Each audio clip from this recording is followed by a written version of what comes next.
Hello everyone, আসসালামু আলাইকুম। সবাইকে ওয়েলকাম জানাচ্ছি আমাদের একটা ফাটাফাটি পডকাস্টে। মানে আজকে একটা বিরাট ফাটাফাটি হইব, কারণ আজকে আমরা কথা বলবো হচ্ছে পাবলিক ভার্সেস প্রাইভেট নিয়ে। আমি আকিব আহমেদ প্রত্যয়, পড়াশোনা করছি ঢাকা বিশ্ববিদ্যালয়ের ট্রিপলি ডিপার্টমেন্টে। তোমরা আমাকে চিনো যারা রেগুলার ক্লাস ভিডিও দেখো। আমার সাথে আছে, আমার নাম হচ্ছে ফারহান নবী। আমি হচ্ছে প্রাইভেট ইউনিভার্সিটি সেগমেন্টের হেড হিসেবে আছি, কিন্তু আমাকে তোমরা খুব একটা দেখবা না, কারণ আমি ক্যামেরার পিছনের মানুষ। অনেকদিন পর ক্যামেরার সামনে আসলাম, আর আমি ব্র্যাক ট্রিপলিতে পড়তেছি। এটাই। So DU triple E versus BRAC triple E, public versus private খেলা হবে। ওকে, সো আজকে বেসিক্যালি আমরা এই পডকাস্টটা করার উদ্দেশ্য হচ্ছে যে আমরা আলোচনা করতে যাচ্ছি, কম্পেয়ার করতে যাচ্ছি যে পাবলিকে কি কি সুবিধা আছে, প্রাইভেটে কি কি সুবিধা আছে, পাবলিকে কি কি অসুবিধা আছে, প্রাইভেটে কি কি অসুবিধা আছে। এবং তোমরা যারা এখন হয়তো ইন্টারমিডিয়েটে পড়তেছো বা অ্যাডমিশন ফেজে আসো বা হোয়াট এভার ইট ইজ, তোমরা হয়তো ইন ফিউচার একসময় তোমাদেরকে ডিসাইড করতে হবে। তোমাদের ডিসিশন নেওয়ার জন্য আমরা একটু হেল্প করতে যাচ্ছি। তোমার ডিসিশন সম্পূর্ণ তোমাদের, কমপ্লিটলি তোমাদের ব্যাপার, বাট আমরা তোমাদেরকে হেল্প করার জন্য আসলে এই পডকাস্টটা বানাচ্ছি। কারণ আমরা খোলাখুলি ভাবে আজকে আলোচনা করবো যে আমি কি কি প্রবলেম ফেস করতেছি আর ও কি কি প্রবলেম ফেস করতেছে, আমি কোথায় কোথায় সুবিধা পাচ্ছি, ও কোথায় কোথায় সুবিধা পাচ্ছে। ওকে, তাহলে চলো আমরা শুরু করি তাহলে। হ্যাঁ, তাহলে প্রথমে কি নিয়ে কথা বলা যায় বলো? প্রথমে আমরা কথা বলতে পারি হচ্ছে এই পাবলিক এবং প্রাইভেটের ভর্তির জন্য প্রিপারেশনটা নিয়ে আমরা একটু ডিসকাস করতে পারি। আচ্ছা, সো ভর্তির প্রিপারেশনের ক্ষেত্রে আমার যেটা ধারণা, বা এটা মনে হয় ম্যাক্সিমাম মানুষের ধারণা, সেটা হচ্ছে যে পাবলিকের সিট দখল করা অনেক কঠিন এবং পাবলিকের জন্য প্রচুর পড়াশোনা করতে হয়। সেই হিসেবে প্রাইভেটে এটা একটা মিথ, সম্ভবত, আমি জানি না, যেহেতু প্রাইভেটে পরীক্ষা দিয়ে নেই, প্রাইভেটে পরীক্ষা দিলেই নাকি চান্স পাওয়া যায়। তোমার এই ব্যাপারে মতামত কি? এক সময় পাওয়া যাইতো, মিথ্যা কথা বলবো না, একদম শুরুর দিকে 10 বছর আগে যদি আমি ধরি। কিন্তু এখন পরীক্ষা যদি 10,000, চান্স পায় মাত্র 2,000। মানে আমি যদি একটা রেশিও ধরি, ওকে, তার মানে হচ্ছে সবাই চান্স পায় না প্রাইভেটে পরীক্ষা দিলে, ম্যাক্সিমাম পাচ্ছে না। স্বাভাবিক। আচ্ছা, তার মানে তাও হচ্ছে আমাদের রেশিওটা হচ্ছে 2/10 বা 2:10 এর মতো। সেখানে প্রায় পাবলিকে কিন্তু রেশিও আরো অনেক হিউজ। মানে ঢাবিতে যেমন 1 লাখ মানুষ পরীক্ষা দেয়, চান্স পায় হচ্ছে অ্যারাউন্ড 1800। সো এটাকে যদি 12 ধরি তাহলে ওয়েটিং টোটিং মিলে ধর 5,000 ধরো, তাও হচ্ছে গিয়ে রেশিও অনেক হিউজ হবে, তাই না? ওকে, সো আমরা বুঝলাম যে প্রাইভেটে আসলে দেয়ার ইজ এ কম্পিটিশন। এটা কিন্তু একটা জিনিস যেটা আমরা শেয়ার করতে চাই না বা যেটাকে আমরা গুরুত্ব দিই না, সেটা হচ্ছে প্রাইভেটে কিন্তু কম্পিটিশন আছে। এন্ড নট লাইক যে তুমি প্রাইভেটে পরীক্ষা দিলেই আসলে চান্স পেয়ে যাচ্ছ, it's not like that. So হ্যাঁ, পাবলিকের থেকে সহজ, বাট অতটাও সহজ না। ওকে, ফাইন। তো এটা নিয়ে আমরা আরো পরে কথা বলবো। আমাদের বিভিন্ন তোমরা তো পোস্টে দেখতেই পারতেছো যে আমাদের অনেক কিছু আছে তোমাদের অ্যাডমিশনকে সহজতর করার জন্য, বাট আমরা একটু আগে পাবলিক প্রাইভেট নিয়ে আর একটু ইনডেপথ কথাবার্তা বলি। তো এবার একটু যদি আমরা আসি যে এডুকেশন কোয়ালিটির কথায়, যে একটা স্টুডেন্ট যে পাবলিকে পড়তেছে আর একটা স্টুডেন্ট যে প্রাইভেটে পড়তেছে, তাদের পড়ালেখার দিক থেকে কি হচ্ছে না হচ্ছে, এটা নিয়ে যদি তোমার কি মতামত? পড়ালেখার দিক থেকে মানে যদি আমি টাইমটা ধরি, কম টাইমে মানে প্রাইভেটে পড়াশোনা বেশি করতে হয়। এটা একটা বড় জিনিস, কারণ ম্যাক্সিমাম প্রাইভেটে 3 মাস থেকে 6 মাসের মধ্যে একটা করে সেমিস্টার হয়। তো আমাদের প্রতি মাসে একটা করে পরীক্ষা দিতে হয় আনুমানিক। এবং প্রাইভেটের যেটা হচ্ছে পাসিং যে রেঞ্জ এবং যে গ্রেডের যে রেঞ্জগুলো, সেটা অনেক বেশি থাকে। যেমন আমাদের 60% হচ্ছে পাস। 60 মার্কস যদি আমি না পাই 100-র মধ্যে, আমার ফেল ধরা হবে। প্লাস আমার যদি গ্রেড আসে, আমার A+ গ্রেড যেটাকে আমরা বলি CG4, এটা হচ্ছে 95 ব্র্যাকেট। এনএসইউতে মেবি 90 শিওর না, বাট 90 থেকে 95 এর মধ্যে হলে আমরা CG4, যেটা কিন্তু অনেক হিউজ। হ্যাঁ, কারণ হচ্ছে এখানে আমরা পাবলিকের কথা যদি বলি, ঢাবিতে আমার কিন্তু 40-এ পাস, আর 80 পাইলে আমার হচ্ছে A+। সো সেখানে অলমোস্ট 15 মার্ক বেশি পাইতে হবে একজন প্রাইভেট স্টুডেন্টকে টু গেট সেম সিজিপিএ। টাইমও কম। আমরা ঢাবিতে হচ্ছে 6 মাসের সেমিস্টার, আর সেখানে ব্র্যাকে হচ্ছে 3 মাসের সেমিস্টার। এবং ও যেটা বললো যে প্রতি মাসে পরীক্ষা হয়, I can assure you that, যেটা সত্য কথা। কারণ আমার যত প্রাইভেটের পড়ুয়া বন্ধু বান্ধব আছে, আমি ওদেরকে যখনই হ্যাং আউটের জন্য ফোন দিই, ওরা বলে যে দোস্ত পরীক্ষা, ঠিক আছে, হয় বলে যে পরীক্ষা চলতেছে, নাহলে আগামী সপ্তাহে পরীক্ষা, নাহলে এই মাসের শেষে পরীক্ষা, ঠিক আছে। ওরা হ্যাং আউটের জন্য টাইম একদমই পায় না। Okay, so this is an issue. But এমনিতে যদি আমরা কোয়ালিটি নিয়ে কথা বলি, যে প্রাইভেটের ল্যাব ফ্যাসিলিটিস কি বেশি থাকে হয়তো বা কিছুটা, কিংবা হচ্ছে টিচাররা যারা থাকে ফ্যাকাল্টিজের দিক থেকে যদি কম্পেয়ার করি, এখানে একটা কথা বলি আমি যে প্রাইভেটের কিন্তু অনেক ফ্যাকাল্টিজ এরকম থাকে যারা আসলে পাবলিকের ফ্যাকাল্টিও। অর্থাৎ আমি এরকম অনেক স্যার দেখছি আমাদের, যারা আমাদেরও স্যার, বাট তারা আবার ব্র্যাকে পার্ট টাইমে পড়াচ্ছে গিয়ে। সো ফ্যাকাল্টির দিক থেকে আমার মনে হয় খুব বেশি ডিফারেন্স হবে না, both are equally qualified. But এখানে আই থিঙ্ক যে প্রাইভেটে যেটা হয় যে তোদের ল্যাব ফ্যাসিলিটি, ও আমার অনেক ক্লোজ ছোট ভাই, তো আমরা দুই করে কথা বলি নর্মালি। সো তোদের যেটা হয় যে তোর ইয়েটা অনেক বেশি থাকে, কি বলে ল্যাব ফ্যাসিলিটিস বেশি থাকে, বেটার থাকে। কারণ আমি যখন হচ্ছে তোদের ব্র্যাকের পোলাপান বা প্রাইভেট রেস্টুরেন্টরা যখন হচ্ছে স্টোরি দেয়, তখন আমি দেখি যে ওদের ল্যাবগুলো বেসিক্যালি অনেক পশ। এটা কি সত্য ঘটনা নাকি হচ্ছে ওরা ফিল্টার মারে? অনেক মানে বলতে গেলে সত্যি কথাই। পাশাপাশি ভাইয়া যেটা হচ্ছে ফ্যাকাল্টি নিয়ে যেটা বললো, প্রাইভেটে একটা বেনিফিট হয় কি আমাদের ইন্টারন্যাশনাল ফ্যাকাল্টি অনেক আসে, অনেক ভালো আসে। আমি রিসেন্টলি দেখতেছি আমাদের এই সেমিস্টারে হচ্ছে ইন্টারন্যাশনাল 4-5 জন ফ্যাকাল্টি আসছে আমাদের, হচ্ছে যারা একদম সিনিয়র লেভেলের যারা তারা আসে। তারা প্রতি সেমিস্টারেই 4-5 জন করে মানে ইন্টারন্যাশনাল ফ্যাকাল্টি কিন্তু আসে।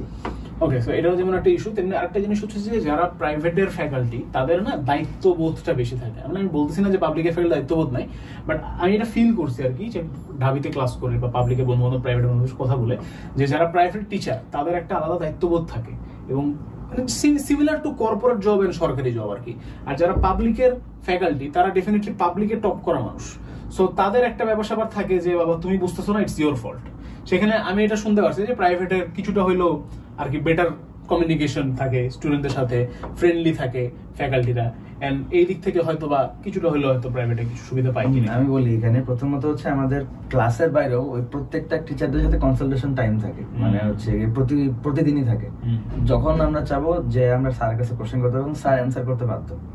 স্যার যদি আমার কোনো কারণে হেল্প না করে এবং এটা যদি আমি হায়ার অথরিটি থেকে জানাই, টিচার এমন হইতে পারে যে ওই টিচার বাদ পড়ে যেতে পারে। প্লাস আমাদের রেটিং এর আমাদের ব্যবস্থা আছে যে প্রতি সেমিস্টার শেষে আমাদের রেটিং দেওয়া লাগে, টিচারদের রিভিউ দেওয়া লাগে।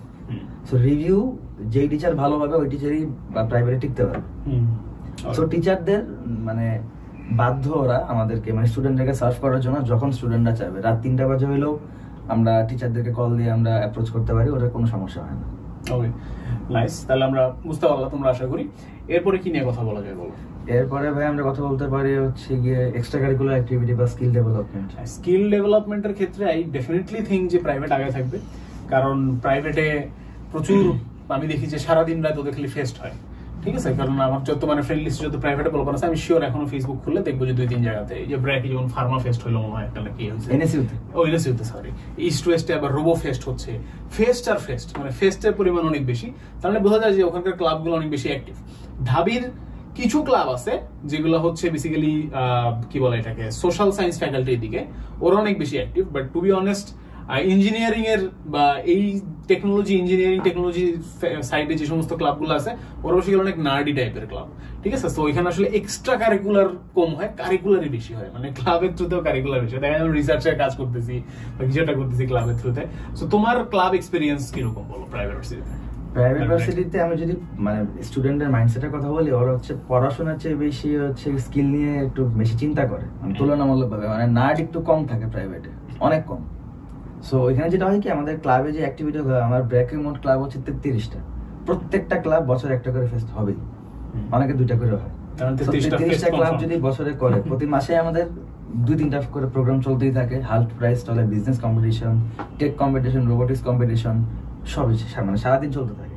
এবং ক্লাবের মেম্বার্সরাও রেগুলার এই জিনিসগুলোতে পার্টিসিপেট করে এবং কর্পোরেট এবং ইন্ডাস্ট্রির সাথে সারাদিন এঙ্গেজমেন্ট হতে থাকে। ক্লাবিং করলে ভার্সিটি লাইফে যেটা সুবিধা সেটা হচ্ছে আপনি অনেক স্কিল ডেভেলপ হয়, যেগুলো পরবর্তীতে গিয়ে কর্পোরেটে অনেক বেশি কাজে লাগে। এখন তুমি যদি পাবলিকে পড়ো, নট লাইক যে তোমার স্কিল থাকবে না, তুমি হয়তো তোমাকে একটু নিজে থেকে ডেভেলপ করতে হবে বা নিজে থেকে একটু উৎসাহী হইতে হবে, দেন তুমি অটোমেটিক্যালি হয়তো ডেভেলপ করতে পারবে। এন্ড প্রাইভেটে আমার নিজের আপন বড় ভাই হচ্ছে ব্র্যাকে পড়ছে, সো আই নো যে ওখানে একটা পিয়ার প্রেশারই থাকে যে ক্লাবিং করতে হবে, ক্লাবে ভর্তি হইতে হবে, মানে ক্লাবে হতে হবে, মেম্বার হইতে হবে, কাজ করতে হবে, ট্যুরে যেতে হবে।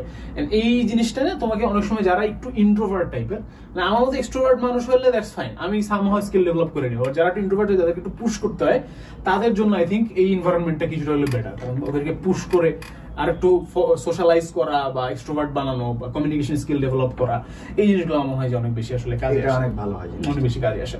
আচ্ছা, ক্যারিয়ারের কথা যেহেতু আসলো, আমরা একটু এটা নিয়েও কথা বলি যে আফটার ফিনিশিং গ্রাজুয়েশন আমাদের সবার তো আসলে উদ্দেশ্য আছে কিছু না কিছু। কেউ হয়তো দেশে থাকতে চায়, কেউ প্রাইভেট সেক্টরে জব করতে চায়, পাবলিক সেক্টরে জব করতে চায়, কেউ বিদেশ যেতে চায়। এই জায়গাগুলো নিয়ে যদি আমরা একটা কথা বলি, আমার কাছে মনে হয় যে বাংলাদেশের এখনো একটা ট্যাবু আছে কোম্পানিগুলোর মধ্যে, বিশেষ করে সরকারি সাইডে বা কিছুটা প্রাইভেট সাইডেও, যে পাবলিক ভার্সিটির স্টুডেন্ট হলে সে তো এমনিতেই ব্রিলিয়ান্ট। সো এই ট্যাবুটা কি ফেস করে কিনা প্রাইভেট ভার্সিটি স্টুডেন্টরা আফটার গ্রাজুয়েশন, যে একটা কোম্পানিতে একই সিজি সম্পন্ন একজন পাবলিক স্টুডেন্ট প্রাইভেট স্টুডেন্ট যদি সিভি জমা দেয়, তাহলে পাবলিক স্টুডেন্ট কি আগে থাকে কিনা কিছুটা?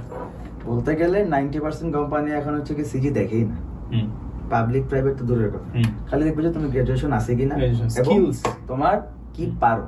নরমালি আমি যদি একটা বিজনেসের কথা বলি, ধরেন যে ভাই তোমার একটা বিজনেস আছে, তুমি কাকে জব দেবা যে তোমাকে প্রফিট এনে দিতে পারবে বেশি বিজনেস, পাবলিক হোক প্রাইভেট হোক তোমার তো ম্যাটার না, তোমার লাগবে যে কে তোমাকে প্রফিট বেশি এনে দিচ্ছে। প্রফিট বেশি কে এনে দেবে? যে এই জিনিসগুলোর ব্যাপারে সে তার নলেজ ভালো, আগে কাজ করছে, সেটা পাবলিক হোক প্রাইভেট হোক। সো এটাই মেইনলি বেশি যে ক্যারিয়ারের মধ্যে এখন যেটা হচ্ছে হয় যে কার স্কিল এবং কার এক্সপিরিয়েন্স কত বেশি। তুমি যদি একদম ভার্সিটির ফার্স্ট ইয়ার থেকে যদি তুমি কাজ শুরু করো যে কোনো বিষয়, টেকনিক্যাল হোক নন টেকনিক্যাল হোক, কিন্তু তোমার যেটা লাগা থাকতে হবে এবং এক্সপিরিয়েন্স গ্যাদার করতে হবে, তখনই তোমাকে আগে প্রায়োরিটি দিবে যে না এত ভালো পারে, একে এর পিছে আমার মানে কম এফোর্টে আমি এর থেকে বেশি আমি প্রফিট জেনারেট করতে পারবো। সো কোম্পানিগুলো কিন্তু ওইটাই দেখবে। এন্ড গভর্নমেন্ট জবে যেটা হয়, গভর্নমেন্ট জবে তো ওই জিনিসটা হয় না, ওদের তো হচ্ছে এক্সাম সিস্টেম থাকে। সো এক্সামে কিন্তু তুলনামূলক যদি আমি বলি যে মুখস্থ বিদ্যা ভালো, কিন্তু পাবলিকের বলাপান, প্রাইভেটের বলাপান মুখস্থ বিদ্যা খুবই খারাপ হয়। সো ওই জায়গাটাতে মানে পাবলিক হচ্ছে মানে প্রায়োরিটি বেশি পায়, কারণ ওরা যেটা ভালো পারে। সো এইটাই হচ্ছে। এখানে আমি একটা জিনিস একটু অ্যাড করি, সেটা হচ্ছে যে সরকারি চাকরি যেগুলো, সেখানে কিন্তু একটা ভাইভার ব্যবস্থা থাকে, মানে ইয়ের পরে প্রেজেন্ট পরীক্ষা বা হোয়াটএভার এক্সাম সিস্টেমের পরে ভাইভার ব্যবস্থা থাকে। ভাইভাতে কিন্তু আবার পাবলিকের টিচাররা হচ্ছে গিয়ে থাকে পরীক্ষক, ঠিক আছে? সো তোমার ভাইভাটা দিতে হয় পাবলিকের টিচারদের সামনে। সো তখন এটা না কাইন্ড অফ, এটা মানে আনফরচুনেটলি, এটা আমি এটা আমার কোনো গর্বের বিষয় না, বাট এটা আনফরচুনেটলি তারা বায়াসড থাকে কিছুটা পাবলিকের প্রতি। এবং শুধু তা না, ইভেন পার্টিকুলার ভার্সিটির প্রতিও বায়াস থাকে, ঠিক আছে? এটাও আমরা এরকম শুনছি আর কি আমাদের সিনিয়রদের থেকে, টিচারদের থেকে, যে কোন একজন স্টুডেন্ট গেছে সে এক্স ভার্সিটির, আর একটা ওয়াই ভার্সিটি হচ্ছে তার পাশের ভার্সিটি, যাদের মধ্যে একটা সবসময় রেশারেশি থাকে। সো ওই এক্স ভার্সিটির স্টুডেন্টকে হচ্ছে জব দেওয়া হয় না only because he belongs from x varsity. সেরকম একটা বায়াসনেস থাকে, যেটা আসলে বাংলাদেশের কালচার, ইউ গাইস নো, যে এটা আসলে কিছু বলার নাই, থাকবে এটা। ওকে, সো বুঝতেই পারলা যে আফটার অল তোমার নিজের, যদি তুমি পাবলিকে পড়ো ফাইন, তুমি পাবলিকে পড়ে যদি নিজের স্কিল ডেভেলপ না করতে পারো তোমার দাম নাই। তুমি প্রাইভেটে পড়ো ফাইন, বাট তুমি প্রাইভেটে পড়ো যদি জাস্ট তুমি কোনো মতে পাস করো, তোমার কোনো স্কিল নাই, তুমি 4 বছর শেষ করে তোমার নিজের কোনো যোগ্যতা নেই আলাদা, তাহলে কিন্তু চাকরি পাবা না, ঠিক আছে? সো সিম্পল হিসাব, চাকরি পাওয়ার জন্য কি করতে হবে? নিজেকে ডেভেলপ করতে হবে, নিজেকে ইমপ্রুভ করতে হবে। তুমি আমি এরকম বহুত মানুষজন দেখছি যে পাবলিকে পড়া অথবা প্রাইভেট হোয়াটএভার গ্রাজুয়েশন করতেছে, থার্ড ইয়ারের পরে একটা সিম্পল পাওয়ার পয়েন্ট প্রেজেন্টেশন বানাতে পারে না, একটা ওয়ার্ডের কাজ কিভাবে করে সে জানে না, এক্সেল কি জানে না। এইগুলো না কিছু জিনিস যেটা আসলে ইন্টারমিডিয়েটের 9-10 এর পোলাপান অনেক ভালো পারে, বাট এটা আসলে যার যার পার্সোনাল ইস্যু। ওকে, এরপরে কি নিয়ে কথা বলা যায়? আমরা টাকা পয়সা নিয়ে কথা বলি। আচ্ছা, টাকা পয়সা প্রাইভেটের মানে প্রথম কথা যখনই মানে কেউ যখন শুনে যে এই ছেলেটা বা এই মেয়েটা প্রাইভেটে পড়ে, ও তোমার বাপ মার তো অনেক টাকা পয়সা আছে, এইটা কিন্তু সত্য। প্রাইভেটে কিন্তু টাকা পয়সা ভাই বহুত লাগে, পাবলিকে কিন্তু এদিকে বেঁচে গেছি। আমার I can proudly or just say normally proudly না, যে আমার পুরা 4 বছর আমার শেষ হয়ে যাবে উইদিন 40K, মানে 40,000 টাকার মধ্যে আমার গ্রাজুয়েশন কমপ্লিট। এখন তুমি বলো। এইখানে প্রাইভেটে মিনিমাম হচ্ছে ভালো প্রাইভেট যেগুলো ইস্ট ওয়েস্ট ব্র্যাক, এনএসইউ বা ইন্ডিপেন্ডেন্ট বা ওই সবগুলোতে কিন্তু মিনিমাম 8 থেকে 10 লাখ টাকা 4 বছরের খরচ, 8 তো মিনিমাম। মানে যেটা একদম প্রথম সারি যেটা প্রাইভেট ভার্সিটি পুরান যেগুলা, সেগুলো অলমোস্ট 8 থেকে মিনিমাম শুরু হয়। আর আপ টু মানে 4 মানে 5-এর নিচে নাই, 4-5-এর নিচে বা বাংলাদেশে কোনো প্রাইভেট একদম যেগুলো নরমাল কোনো মতে খুলছে সেগুলো তো অ্যাটলিস্ট 4-5 লাখ টাকা, 4-5-এর নিচে খুব একটা পাওয়া যাবে না, মানে একদম যদি 100% টাকা দিয়ে পড়ো। কিন্তু আরেকটা সুবিধা হচ্ছে কি প্রাইভেটে স্কলারশিপ অনেক দেয়, হিউজ। মানে ধরো তুমি এমন হতে পারে যে তোমার অল্পের কারণে ঢাবিতে মিস হয়ে গেছে, তুমি খুব ভালো স্টুডেন্ট, বা তুমি চাচ্ছ যে ঢাকার বাইরে তুমি যাবা না, তো তুমি যেটা করতে পারো সেটা হচ্ছে কি প্রাইভেট এক্সামে অল্প কিছু পড়াশোনা করে, অল্প বেশি খুব বেশি এফোর্ট লাগবে না ওই স্টুডেন্টের জন্য যে হচ্ছে ঢাবিতে ভালো করছে। সো ও অল্প কিছু এফোর্ট দিয়ে কিন্তু প্রাইভেটে স্কলারশিপ একটা সিকিউর করতে পারে ইজি। এখন ফর এক্সাম্পল আমি হচ্ছে অ্যাডমিশন ক্যান্ডিডেট এবং আমি পাবলিকের জন্য প্রস্তুতি নিচ্ছি বা নিচ্ছি হোয়াটএভার, এখন আমি চাচ্ছি তার সাথে সাথে যেন আমি প্রাইভেটে একটা স্কলারশিপ আমি যেন অর্জন করতে পারি, মানে ভর্তি পরীক্ষা দিয়ে ভালো রেজাল্ট করবো, কোথাও আমার স্কলারশিপ চলে আসে। এই জন্য সেই স্টুডেন্ট আসলে কি করতে পারে? ধরো কেউ যদি সায়েন্সের থাকে, সে হচ্ছে গিয়ে এই ভার্সিটি ইউনিট বা ইঞ্জিনিয়ারিং এর জন্য পড়তেছে, ওর যেটা এক্সট্রা পড়া লাগবে প্রাইভেটের জন্য শুধুমাত্র সেটা হচ্ছে ইংলিশ এন্ড জেনারেল ম্যাথ। সেটা যদি সে রেগুলারলি 1 ঘন্টা করে প্র্যাকটিস করে 1 মাস ধরে, আর কোনো সমস্যা নেই, স্কলারশিপ সে পাবে যদি সে হচ্ছে পাবলিকের জন্য ভালো মতো পড়াশোনা করে থাকে। তো তাছাড়াও কিন্তু আমাদের হচ্ছে এই যে তোমার যে সেগমেন্টের যে কোর্স, এটা করলে কি স্কলারশিপ পাবো? যদি আমাদের গাইডলাইন ফলো করা হয় এবং প্রত্যেকটা ক্লাস ভালো মতো করা হয়, মানে আমাদের কথা যদি ভালো মতো শোনো, স্কলারশিপ যদি না পাও তখন আইসা আমার বলি সো গ্যারান্টিড। কিন্তু আমার কথা শুনতে হবে, আমাদের কথা প্রত্যেকটা টিচারের কথা শুনতে হবে, আমাদের প্রত্যেকটা ক্লাসে যেভাবে পড়ানো হয়েছে, আমাদের বই যেভাবে মানে এই সাজানো হয়েছে, প্রত্যেকটা জিনিস তুমি যদি ফলো করো এবং যদি মাথায় নিয়ে পরীক্ষা হলে যায় পরীক্ষাটা দিয়ে আসতে পারো, স্কলারশিপ যদি না পাও আমাকে বলো, টাকা আমি রিফান্ড করে দেবো। নাইস। আচ্ছা, সো গেল আমাদের হচ্ছে তাহলে টাকা পয়সা নিয়ে গেল। আচ্ছা, টাকা পয়সা আরেকটা কথা বলি যে পাবলিকে পড়লে অনেকের একটা ধারণা আছে যে প্রচুর টিউশন পাওয়া যায়। এই ধারণাটা সত্য, কারণ পাবলিকের স্টুডেন্ট আসলে একটু প্রচুর টিউশন পায়, কারণ ওই যে আমাদের দেশের গার্ডিয়ানদের একটা টিপিক্যাল মনোভাব আছে যে প্রায় পাবলিকে পড়ে তাহলে তো ভালো স্টুডেন্ট, আমার ছেলেকে ভালোভাবে পড়াতে পারবে। আর এটা টু বি অনেস্ট সত্য, but at the same time আমি দেখছি অ্যাকচুয়ালি যে ছেলে টিউশন পারে না, মানে যে ছেলে অ্যাকচুয়ালি নিজে থেকে পড়াইতে পারে না, সে প্রথম ফার্স্ট সেমিস্টারে টিউশন পাবে, তারপরে কিন্তু সে এটা কন্টিনিউ করতে পারবে না, কারণ তার পড়ানোর স্কিল খুবই বাজে, দেন সে বাদ চলে যাবে। আর আমার প্রাইভেট ভার্সিটি যে সমস্ত বন্ধু বান্ধব আছে ওরাও মেলা টিউশন করায়, তাই না? সো ইটস নট লাইক যে পাবলিকে পড়লেই তুমি শুধু টিউশন প্রাইভেটে পড়লে পাবা না, বাট আমি সত্য যে পাবলিকে পড়লে হয়তো একটু বেশি টাকার অফার পাবা, প্রাইভেটে পড়লে হয়তো একটু কম টাকার অফার পাইতে পারবে না, but if you have skills you can manipulate the guardian. যে এখানে জিনিসটা মেইনলি হচ্ছে কি কমিউনিকেশন করা এবং সেল। আমি ধরো প্রাইভেটে পড়ি, আসলে পড়ি, সো প্রাইভেটে পড়া মানে আমাকে হয়তো গার্জিয়ান ইনিশিয়ালি অফারটা কম দেবে, বাট যদি আমার পড়ানোর রেজাল্ট ভালো হয় সে কিন্তু ইনিশিয়ালি তার আমাকে বাড়াইতেই হবে। পরে আমি যদি পাবলিকে পড়ে যদি আমি পড়াই প্রথমে বেশি হচ্ছে গিয়ে আমি স্যালারি নিয়ে, পরে যদি আমার স্টুডেন্ট খারাপ করে আমি ফিউচারে যে আসলে কিছু পাবো কিনা তাও কিন্তু সন্দেহ। এবং এরকম বহুত বোর্ড ধাবির পোলাপান আছে যারা টিউশন পায় না, কারণ ওদের স্কিল, কারণ ওদের কমিউনিকেশন স্কিল খারাপ। প্রাইভেট ভার্সিটি পোলাপান আছে যারা টিউশন লর্ড, ঠিক আছে? So it's totally upon you, মানে তোমার পার্সোনাল চয়েস আর কি। ওকে, সো এরপরে কি নিয়ে কথা বলা যায় বলো? এরপরে ভাই হচ্ছে নেটওয়ার্কিং নিয়ে একটা আলাপ করতে পারি। নেটওয়ার্কিং কোনটাই বেশি? আমার তো মনে হয় পাবলিক নেটওয়ার্কিং বেশি, তোমার কি মনে হয়? না, প্রাইভেট বেশি। কাজে নেটওয়ার্কিং হচ্ছে কি প্রাইভেটই বেশি। আচ্ছা, কারণ প্রাইভেটের প্রতি মাসে একটা করে ফেস্ট হয় মিনিমাম। ফেস্টে কিন্তু অনেক কর্পোরেট এই সেক্টরের লোকজন আসে। ধর আজকে একটা কম্পিটিশন হলো, প্রতি সপ্তাহে হয়, মানে কিন্তু জাজ হিসেবে কিন্তু হচ্ছে গিয়ে তোমার এই ভালো ভালো কর্পোরেটের মানুষজন থাকবে, ইন্ডাস্ট্রি স্পেশালিস্টরা থাকবে। সো ওই জায়গাটা যেটা হবে যে ওই জায়গাটা কিন্তু তোমার আচ্ছা, আমরা হাসতেছি কারণ হচ্ছে ও জানে যে এরপর আমি হচ্ছে এন্টি দিব আর কি, যে পাবলিক থেকে কিভাবে নেটওয়ার্কিং করা যায় এটা হাসতেছি। হ্যাঁ, তো জিনিসটা হবে তখন কিন্তু আমাদের প্রত্যেকটা ইন্ডাস্ট্রি থেকে ভালো ভালো লোকজন আসে যারা ভালো ভালো এখানে এই কম্পিটিশনগুলোতে পার্টিসিপেট করে। ওদের যেটা হয় কি যে এইসব ইন্ডাস্ট্রি স্পেশালিস্টের সাথে কিন্তু পরিচয়টা বাড়ে, এবং পাশাপাশি আমাদের দেখা যে আমাদের যে টিচারগুলা ব্র্যাকের বা এনএসইউ বা বড় বড় ভার্সিটির গুলা প্রত্যেকে কিন্তু কোনো না কোনো বড় বড় ইন্ডাস্ট্রি থেকে বিলং করে, যেটা বড় প্লাস পয়েন্ট। পাবলিকে আমি জানি না, বাট প্রাইভেটে যেটা দেখছি যে আমি ওনারা কনসালটেন্সি করে আসছে বা আগে কোনো বড় কোম্পানিতে জব করছে বড় পজিশনে, সো ওদের কি ইন্ডাস্ট্রির সাথে প্রাইভেট টিচারদের অনেক ভালো কানেকশন থাকে। পাবলিকে যেটা হয় না, পাবলিকে হচ্ছে ইন্টারনালি নেটওয়ার্কিংটা অনেক মানে হিউজ হয়, কারণ কি যারা বেসিক্যালি মানে পাবলিকে পড়ে অ্যাটলিস্ট 60-70% মানুষ সামহাউ হচ্ছে গিয়ে ইমিডিয়েটলি আফটার গ্রাজুয়েশন একটা জবে ঢুকে যায়। সো আমাদের মানে আমার পার্সোনালি যদি আমি বলি, আমার ডেপ্টের এরকম মানুষ আছে যারা এই বছর পাস করছে, এখনো পর্যন্ত ফাইনাল রেজাল্ট আসে নাই, সিজি আসে নাই, বাট সে হচ্ছে ব্র্যাকের ফ্যাকাল্টিও হয়ে গেছে, আমার সিনিয়র আছে এরকম। সো তার সাথে আমার ভালো সম্পর্ক আছে। সো আমার কথা বলতেছি যে আমার ইচ্ছা আছে এডুকেশন লাইনে থাকার, টিচিং প্রফেশনে যাওয়া। সো তার সাথে আমি ভালো সম্পর্ক রাখতে পারতেছি পার্সোনালি। এখন ফেস্ট যেটা ও বললো যে ফেস্ট প্রচুর হয় ওদের ওখানে, সো ওইভাবে কানেক্টিভিটিটা বাড়ানোটা অনেক ইজি, এটা সত্য কথা।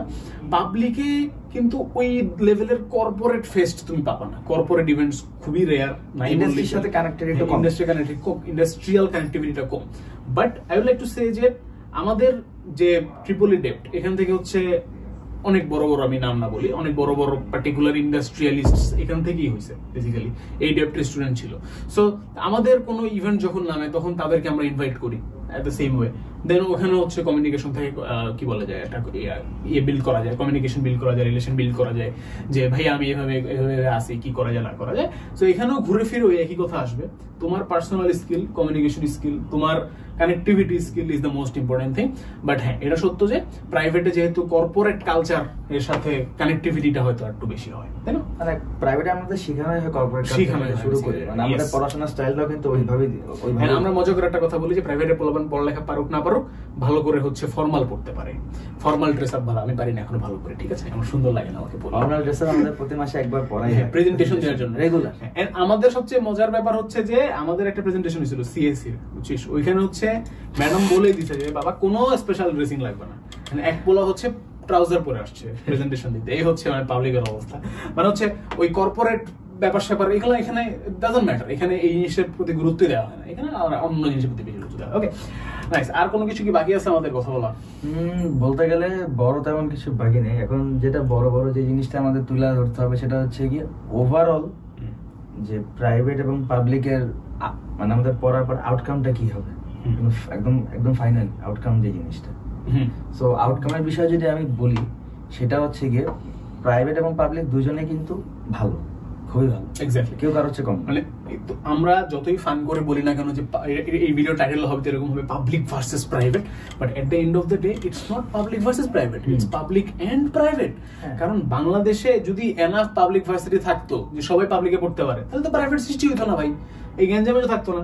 বাংলাদেশে প্রাইভেট ভার্সিটি আছে কারণ বাংলাদেশে পাবলিক ভার্সিটিতে এনাফ সিট নাই। সো ওই পোলাপানগুলো কোথায় যাবে, ওরা কি পড়ালেখা ছেড়ে দিবে? No, they have the option of private varsity, and that's why মানে এই যে কি বলে কনফ্লিক্টটা বা কম্পিটিশনটা এটা ক্রিয়েট হয়েছে, আর কোনো রিজন নাই বেসিক্যালি। সো মেইনলি যে জিনিসটা হয় যে টাকা দিয়ে পড়া বা না পড়া, কারণ দিন শেষে প্রাইভেটেও কিন্তু মানে পাবলিকে যখন স্টুডেন্টরা পড়ে ওর পিছনে কিন্তু একটা মানে হচ্ছে গভর্নমেন্ট একটা খরচ করে, যে টাকাটা হচ্ছে ইন্ডিয়ানলি কিন্তু আমাদের মতো মানুষগুলো থেকে আসে। তো হিসাবে কিন্তু যারা পাবলিকে পড়ে ওরাও কিন্তু জনগণের টাকাতেই পড়ে, এটা একদম সত্যি কথা। কারণ প্রাইভেটে যেটা হয় কি সেটা নিজের ইনকাম করা টাকা দিয়ে পড়তে হয়, ডিফারেন্স কিন্তু মেইনলি এইটাই প্রাইভেট এবং পাবলিক, খরচ কিন্তু দুই ইউনিভার্সিটিতে হয়। এইখানে একটা জিনিস আমি একটা ছোট্ট জিনিস নিয়ে শেষ করি আজকে পডকাস্ট, সেটা হচ্ছে যে অনেক স্টুডেন্ট কোশ্চেন করে যে ভাই আমার passion physics and maths, so definitely I should go for engineering. হ্যাঁ, অফকোর্স ইঞ্জিনিয়ারিং যাওয়া উচিত, তোমার ট্রিপলি পড়ো, সিএসসি পড়ো, হোয়াটএভার। দেন ও বলে যে ভাই আমি তো আসলে ঢাবিতে ইঞ্জিনিয়ারিং এ চান্স পাইনি বা ইঞ্জিনিয়ারিং কোনো ভার্সিটিতে চান্স পাইনি, সো আমি কি ঢাবিতে ফর এক্সাম্পল কোনো একটা বেসিক সাবজেক্ট নিয়ে পড়বো, for example math, chemistry, physics এগুলো নিয়ে পড়বো, নাকি আমি প্রাইভেটে ইঞ্জিনিয়ারিং পড়বো? দেন আমি খুব সিম্পল একটা অ্যান্সার দিই, বাবা তোমার ফ্যামিলিতে যদি তোমাকে সাপোর্ট করার মতো এনাফ কি বলে যে ব্যাকবোন থাকে যে হ্যাঁ টাকা পয়সা দিতে পারবো, বাবা তোমার গার্ডিয়ান যদি তোমাকে অ্যালাউ করে, তোমার প্যারেন্টস যদি কেপেবল হয়, এখানে লজ্জা পাওয়ার কিছু নাই, খারাপ লাগার কিছু নেই, সবার গার্ডিয়ান কেপেবল না রে ভাই, এটা কিছু না, সিম্পল হিসাব। তোমার গার্ডিয়ান যদি কেপেবল হয় প্রাইভেটে পড়ানো, you should go for BRAC CSC or BRAC triple E or NSC whatever, প্রাইভেটের বেস্ট যেখানে তোমার কাছে মনে হয় সেখানে তুমি ভর্তি হও, সিম্পল হিসাব। আর যদি এমন হয় যে না ভাই আমার ক্যাপাবিলিটি নাই, তো নাই, সমস্যা কি, তুমি ঢাবির ম্যাথে পড়ো, ঢাবির ম্যাথে পড়ে তুমি রিসার্চ করে বিশাল কিছু হয়ে যেতে পারবা, ঢাবির ফিজিক্সে পড়ো, কোনো সমস্যা নেই। Totally depends on a lot of factors. ভাইয়া পাবলিক ভালো না প্রাইভেট ভালো, পাবলিকে পড়লে তো এই ফ্যাসিলিটি পাবো না, এগুলো নিয়ে অনেক মানে এগুলো কনফ্লিক্ট করার কিছু নেই। দ্য এন্ড রেজাল্ট ইজ সবকিছু তোমার উপর ডিপেন্ড করে। তুমি যদি ভালো মতো পড়াশোনা করো, তুমি পাবলিকের থেকেও প্রাইভেটের একটা স্টুডেন্ট থেকে বেটার করতে পারবা। তুমি ভালো মতো পড়াশোনা করলে প্রাইভেটে পড়ে পাবলিক স্টুডেন্টকে চ্যালেঞ্জ করতে পারবা। There is nothing wrong in either of them, that's it, তাই তো? এইটাই, এন্ড মেইন খেলাটাই হচ্ছে গ্রাজুয়েশনের পরে কে কোন জায়গাটায় আছে, হ্যাঁ সেটাই হচ্ছে মেইন খেলা। বাট তার আগে মেইন খেলা হচ্ছে অ্যাডমিশনে, কারণ তোমাকে হয় পাবলিক বা প্রাইভেট যেটার জন্য হয় তোমাকে কিন্তু কম্পিটিশন ফেস করতে হচ্ছে। হ্যাঁ, পাবলিক একটু বেশি কম্পিটিশন, প্রাইভেট একটু কম কম্পিটিশন, বাট তোমাদের এই কম্পিটিশনের খেলায় হেল্প করার জন্য আমরা কিন্তু আমাদের যে রিসোর্সেস, আমাদের যে অ্যাবিলিটি, আমাদের যে গাইডলাইন সবকিছু রেডি আছি। আমাদের ভার্সিটি ইউনিটের জন্য র্যাপিড ফায়ার কোর্স তোমরা দেখতে পাচ্ছ এখানে, 100টার উপরে ক্লাস, 40টার বেশি কোশ্চেন ব্যাংক ক্লাস, 190টার বেশি এক্সাম, সবকিছু মিলে মানে ভার্সিটি ইউনিটের জন্য একটা অল ইন ওয়ান প্রোগ্রাম হচ্ছে varsity rapid fire crash course, মাত্র 550 টাকায় এত কিছু, ইটস আনবিলিভেবল। যে মানে পাবলিকে যেমন অল্প টাকায় অনেক কিছু পাওয়া যায়, সেম এই কোর্সে অনেক অল্প টাকায় অনেক কিছু পাওয়া যায়। এন্ড ওরা কিন্তু নিয়ে আসছে প্রাইভেট ইউনিভার্সিটি অ্যাডমিশন কোর্স, যেখানে হচ্ছে গিয়ে খুবই কম টাকাও, কিন্তু মানে বাংলাদেশের সবচেয়ে কম টাকায় প্রাইভেট ইউনিভার্সিটির জন্য বেস্ট কোর্সটা আমরা অফার করতেছি, যেখানে তোমরা প্রত্যেকটা সাবজেক্টের ক্লাস পেয়ে যাচ্ছ খুবই ভালো অ্যামাউন্টের, এবং টপিক কমন গ্যারান্টি পেয়ে যাচ্ছ। যেহেতু প্রাইভেটে কিন্তু কোশ্চেন রিপিট হয় না, যেটা আবার ঢাবিতে হয়, মানে হচ্ছে কি পাবলিকে রিপিট প্রচুর হয়, বা পাবলিকে কোনো কোশ্চেন রিপিট পাবা না, কিন্তু সিলেবাস সেম, সরি এই প্রাইভেট এই সিলেবাস সেম, টপিকও সেম থাকবে, জাস্ট কোশ্চেন গুলো ঘুরে ঘুরে দিবে। কিন্তু একবার যদি তোমরা কোশ্চেনের প্যাটার্নটা বুঝে যাও, টাইপগুলো বুঝে যাও, কোনো সমস্যা হবে না। এবং last but not the least, এই দুইটা জিনিস থেকে আমরা কি বুঝলাম? পাবলিকের অ্যাডমিশনে কম টাকা লাগে 550, প্রাইভেটে বেশি টাকা লাগে 1799। ডিসকাউন্ট আছে নাকি? না, 999। এটা হ্যাঁ, এটা হচ্ছে পাবলিকের অল, প্রাইভেট অল প্রাইভেট, আবার তুমি যদি সিঙ্গেল প্রাইভেটের জন্য প্রিপারেশন নাও, ওগুলো কিন্তু 999 করে। স্টিল আমাদের অল কিন্তু 550 টাকা। ঠিক আছে, সো তোমার যেটা পছন্দ সেটা ভর্তি হয়ে যাও। Thank you everyone for being with us. It was a good podcast. Thank you Farhan, তোমার সাথে ইনশাআল্লাহ সামনে আরো কথা হবে। সবাইকে ধন্যবাদ আমাদের সাথে থাকার জন্য। ইনশাআল্লাহ পরবর্তীতে আরো ডিসকাশন হবে, আরো গাইডলাইন্স হবে, আরো ফান হবে। সবাই ভালো থাকো, সুস্থ থাকো। আল্লাহ হাফেজ। আসসালামু আলাইকুম। আসসালামু আলাইকুম।